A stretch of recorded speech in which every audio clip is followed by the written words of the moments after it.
close your eyes. No, I know you just opened the video, but like close them. Imagine a world much like the one we're currently stuck with, but just a little different. Groundhog Day, and only the day, not the movie, isn't real. The economy is probably, honestly, well, it's better than whatever the hell this is. And Adventure Time never became the absolute juggernaut of a show that it did in the 2010s. Oh, and if you actually closed your eyes, thank you.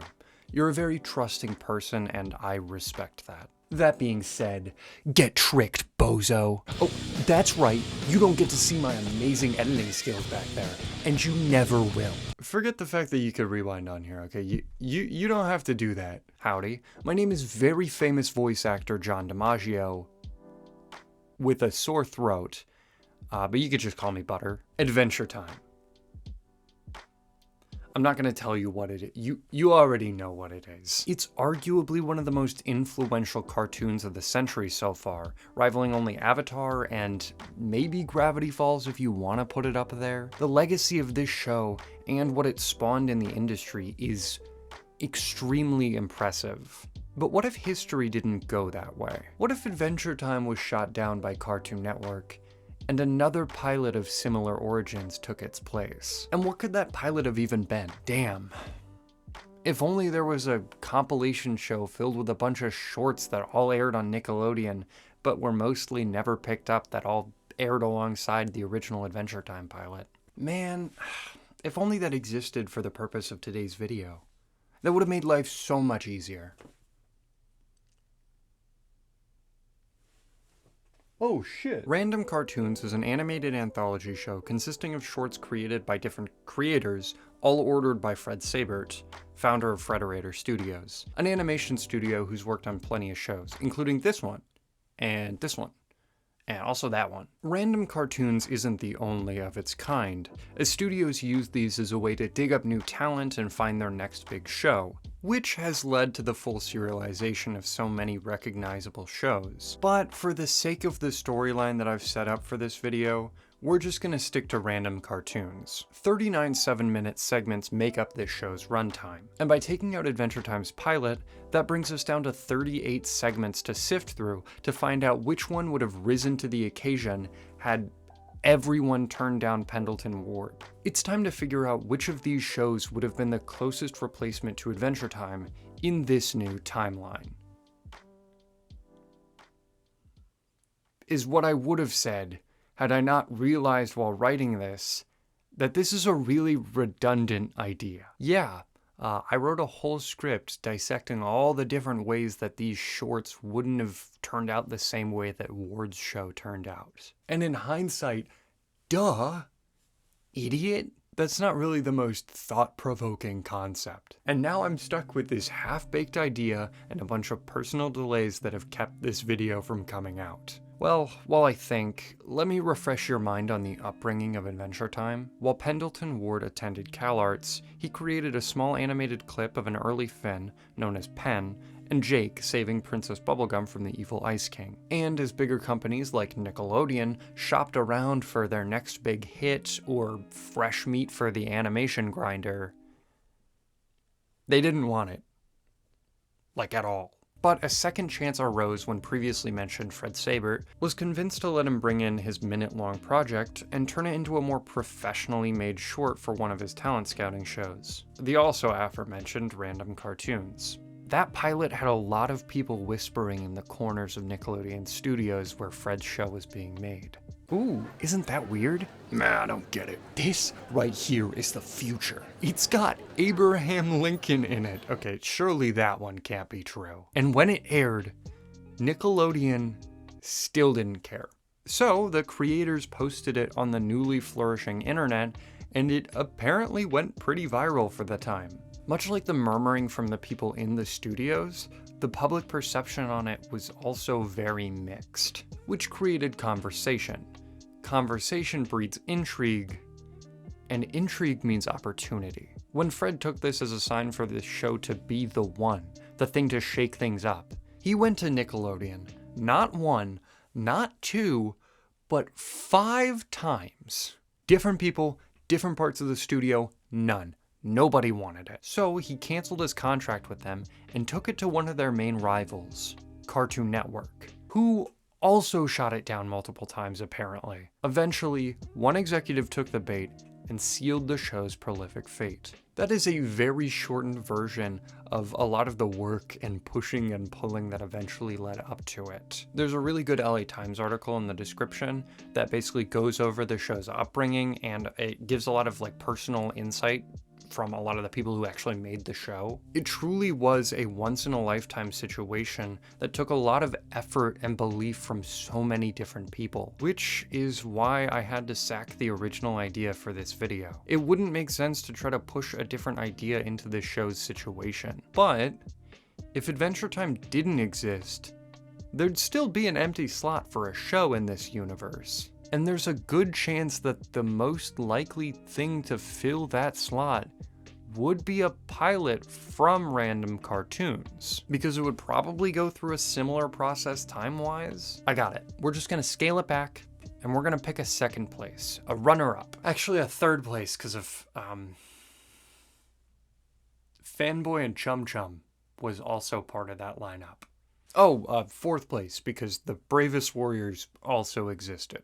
Okay, damn, a little less flashy than I thought. I'm not going to try to replace Adventure Time, because that's outside of the realm of possibility here. But what I can do is choose the best pilot to be turned into a TV show out of the remaining 36 segments. How can I be qualified to pick the best pilot? Well, I'm not a big executive or a veteran showrunner, and I don't really know what it takes to become a star. So I'm gonna tap into my powers of being a guy talking on the internet, because it automatically makes whatever I say true, as long as I say it confidently.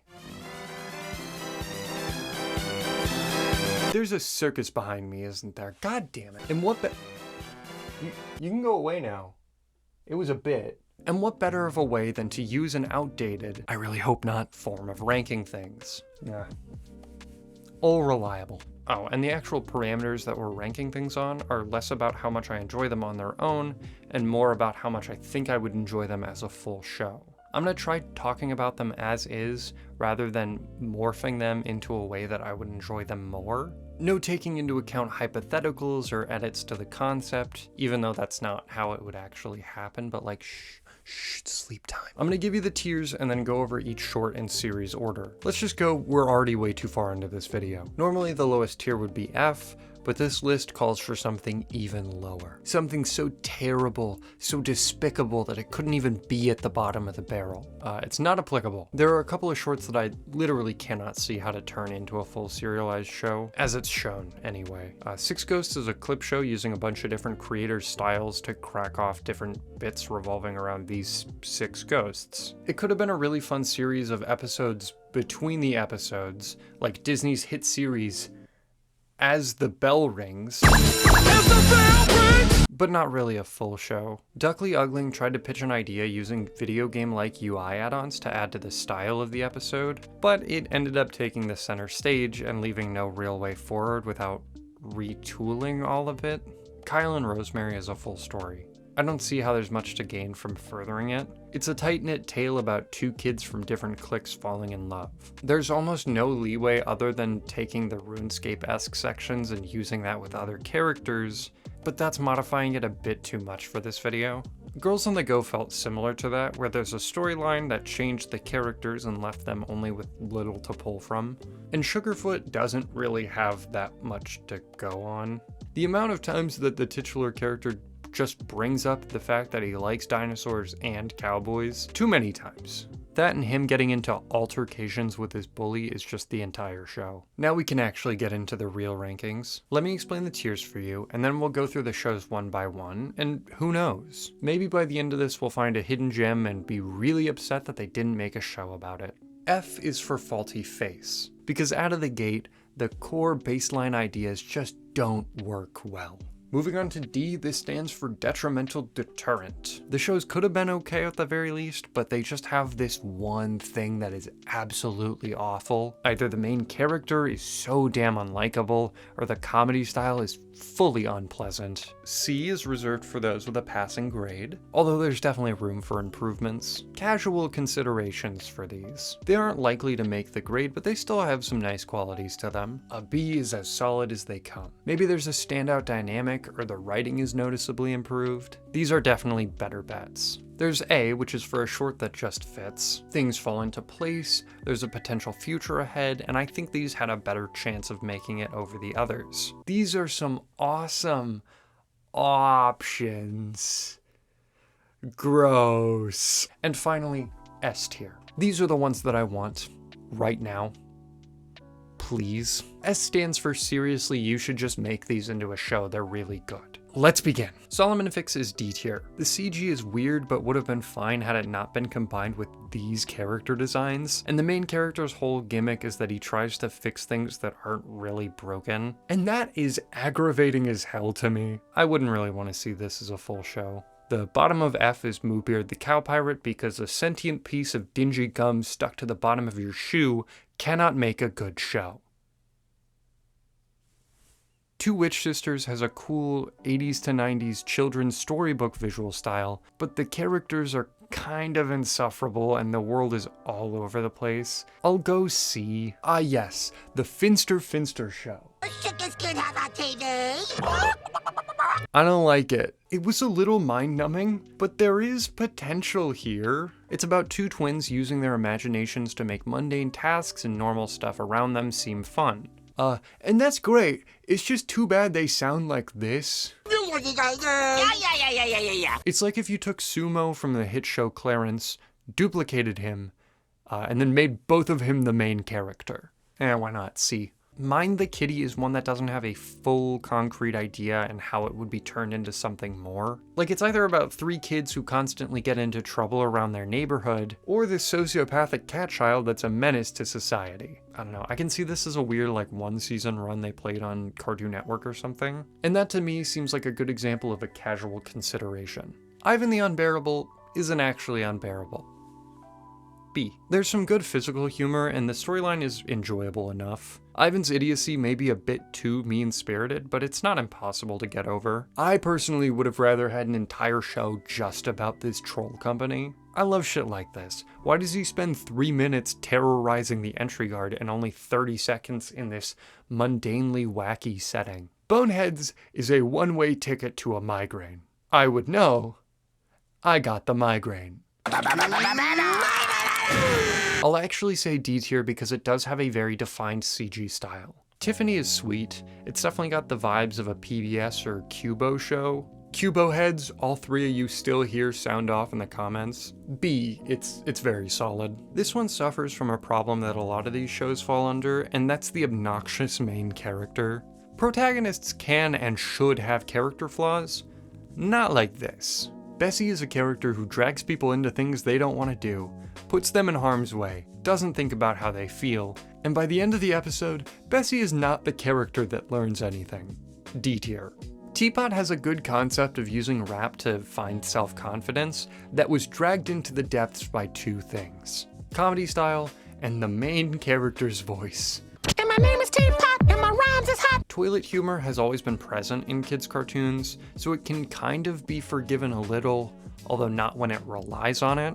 The way it's structured too, I just can't see how you can do too many episodes without it getting stale. D. Hornswiggle almost kills a man for fun, and apparently that's a pastime for him. D. I don't really love Psychopath the show. Pain-based comedy is tough to do well, and this just kinda has no depth or irony or anything. This won't be the first or last time you hear me say this. I don't like the main characters. The setting, great. So many different storylines and characters you can do. Superheroes are like an endless idea. The visual style can be a bit weird because some of the characters look like they're from classic cartoons like Hey Arnold, Cat Dog, Cow and Chicken, and then some of them look like Bratz dolls. Why? Hero Heights gets a C because even though the main characters are annoying, the joke is on them in the end for being shitty. Yaki and Yumi is okay. Duo cartoons are kinda tough to get right, and with this one I don't really see any core concepts to write around. C. Gary Guitar is an S tier. It was so weird and like surrealist, and I loved that. It felt like a weird dream to me, and that was before the giant robot attacked their picnic. This one does a lot of the things that I've talked negatively about in this video well. Gary's kind of an asshole. He'll go out of his way to shit talk Danny Drum to the point where it's like weird funny. But Danny Drum helps them at the end, and he's sorry for being an asshole. It's simple, but I think with the style and the instrument-based character designs, it'd make for a really fun short show. This one's got a lot of great subversive ideas for a cartoon. Number 1, A Kid and His Monster is a classic. But this monster is often more immature, and the kid's gotta think about how things will affect him. Then there's the subversion where the monster is just real, and people see him. I feel like a show would play on the whole, oh, there's no monster under your bed trope that a lot of the adults have in kid stories. And I'm really interested in the live TV show aesthetic. It's not very often where you get to see an animated series where the main characters are actors in a fictional show. A tier for Crunch and the Kid. Bradwurst is truly terrible. F. The main character is a wiener, both in the literal and derogatory sense. Just a complete dickhead. The guy ruins a surprise party that someone was throwing, realizes that it was for him, and then just leaves after calling the people who threw it dumb.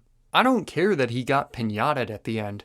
He didn't learn his lesson, and that's no fun. I think I was phasing in and out of consciousness at this point because I don't remember hardly anything about Dr. Freud's Funny Farm. Every time I rewatch it, I only hear the first few lines, and then I black out and end up in the local creek. The comedic gimmick of Dr. Freud flipping words around got too old too quickly, I guess. That's it, I guess.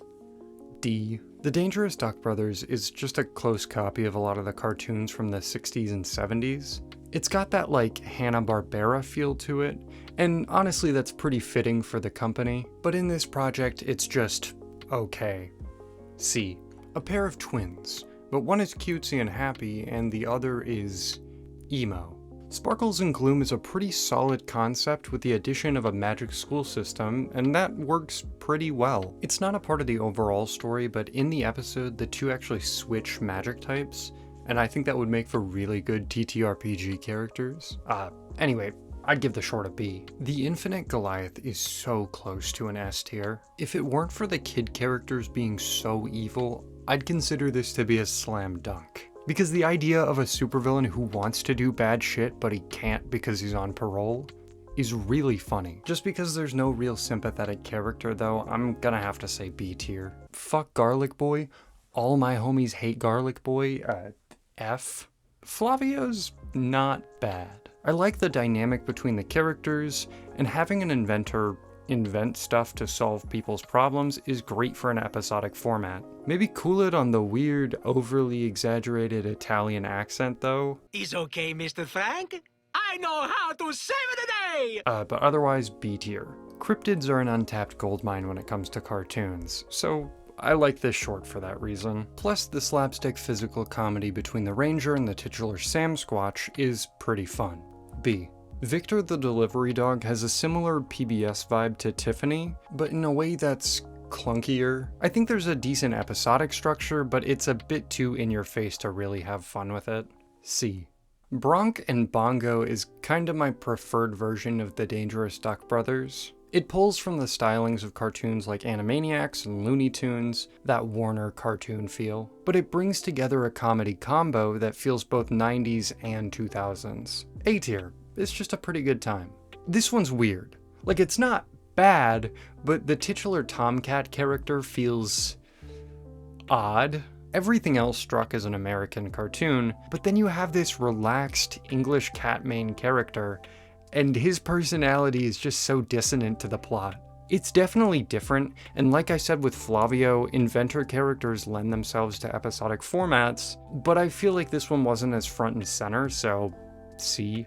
Cool style on Dr. D and BitBoy, and there's some good jokes, but I feel like the concept is a little complex for this format. This is a rare short where it feels like it fits a full series more than a 7-minute segment. There's lore and multiple characters that they don't really use much of. There's a power system and an evil organization. Honestly, I was thinking B before, but A. The guy who did the Big Nate books did Super John Doe Jr., and it shows. The short introduces a gimmick where the powerless son of a great superhero ends up with his power via a power-swapping gun, but it's destroyed at the end with everything going back to normal, so there isn't really that much to take into a full show. I don't know, just throw it up in like C.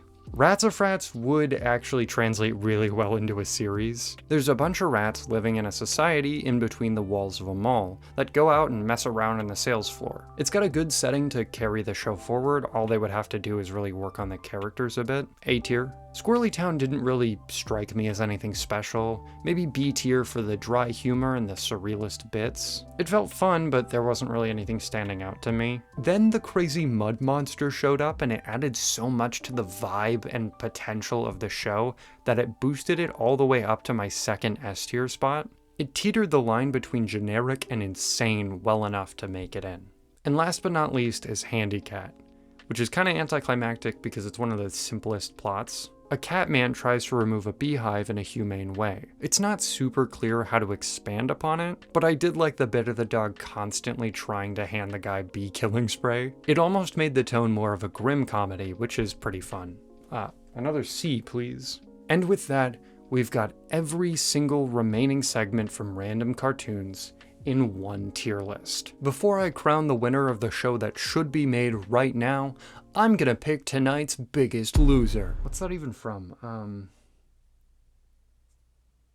Oh, Impractical Jokers. Oh my god, cut that. Not counting Moobeard because that's way too easy. Yeah, it's Bradwurst for sure. How do you waste Tom Kenny like that? They look like clip art.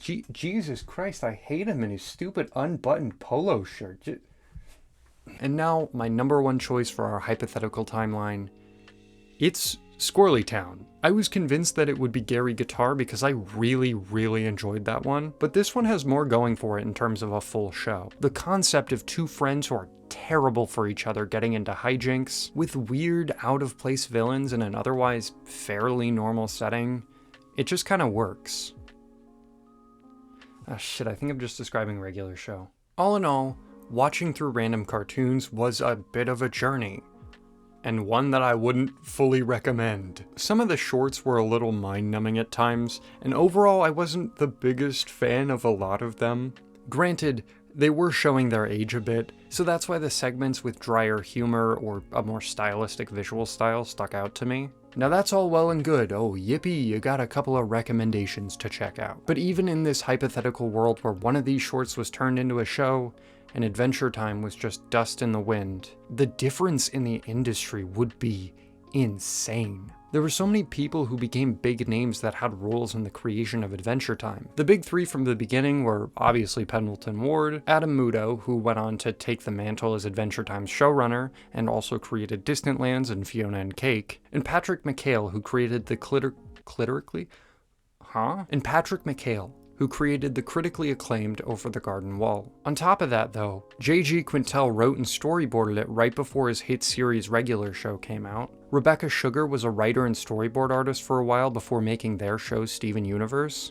Ian Jones-Cordy, who made OKKO. There were a bunch of people that worked on it that would go on to help out other big shows, like Steven Universe, OKKO, Craig of the Creek, Summer Camp Island, Clarence, the Samurai Jack revival, We Bare Bears, the DuckTales reboot, and more. And I'm not going to sit here and tell you that this was all Adventure Time's doing. I wouldn't even say that it was the beginning of that era of cartoons. But I do doubt that these shows would have been the same had it not been for the influence that the crew picked up from Adventure Time. That and the push for more linear storytelling, its target demographic evolving with the show's age, it chipped away at LGBTQ inclusion with Marceline and Bubblegum, the serious themes of Ice King's past, Finn's fear of growing up, the digestible writing about relationships, fears, and death. And all of this couldn't have happened if it hadn't been for so many people giving this quirky concept of a boy and his amorphous dog saving a princess in a world with infinite possibilities a chance. Someday I will make a real Adventure Time retrospective. But for now, I think it's just nice to know where it all started.